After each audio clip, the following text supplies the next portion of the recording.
ধন্যবাদ আপনাদের সবাইকে। সরকারের পক্ষ থেকে জুলাই সনদের একটা খসড়া সবগুলো রাজনৈতিক দলকে দেওয়ার কথা বলা হয়েছে। আর ঘোষণাপত্রের বিষয়টা আগে আলোচনা হয়েছে, সেটাও একটা প্রক্রিয়াধীন আছে। সনদের বিষয়ে গতকালকে আমরা বক্তব্যে বলেছি, আমরা বলেছি মৌলিক সংস্কারের রূপরেখাটা সনদের মধ্যে থাকতে হবে। তো এর মধ্যে ম্যাক্সিমাম বিষয়ই ঐক্যমত হয়েছে এবং সেটার জন্য আমরা সকল রাজনৈতিক দল এবং ঐক্যমত কমিশনকে ধন্যবাদ জ্ঞাপনও করেছি যে সবাই যার যার অবস্থান থেকে সরে এসে জাতীয় স্বার্থে ঐক্যমত পোষণ করেছেন। কিন্তু এখন মধ্যে অত্যন্ত গুরুত্বপূর্ণ একটি বিষয় হচ্ছে উচ্চকক্ষ।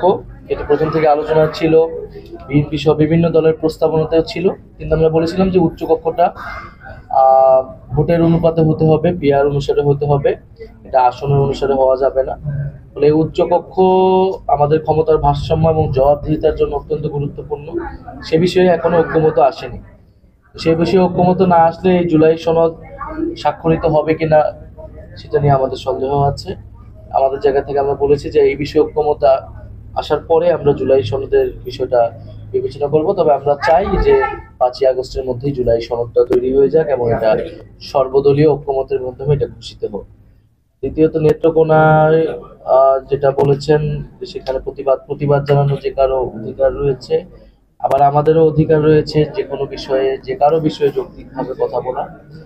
তো আমরা সে জায়গায় আমাদের দলের একজন নেতা তার মন্তব্যটা ব্যক্ত করেছেন, তাদের যদি সে বিষয়ে বক্তব্য থাকে, প্রতিবাদ থাকে, তারা তাদেরটা ব্যক্ত করবেন, সেটাতে আমি কোনো সমস্যা দেখতেছি। আর আর কি বিষয় ছিল? বর্তমান উপদেষ্টা মন্ডলীতে অনেকে আছেন যারা অযোগ্য মনে করা হয়। না, নির্বাচনের এটা শুধু উপদেষ্টা মন্ডলীর বিষয় না, পুলিশ থেকে প্রশাসন থেকে শুরু করে বিভিন্ন জায়গায় আমরা দেখছি তারা নিরপেক্ষ আচরণ করছে না।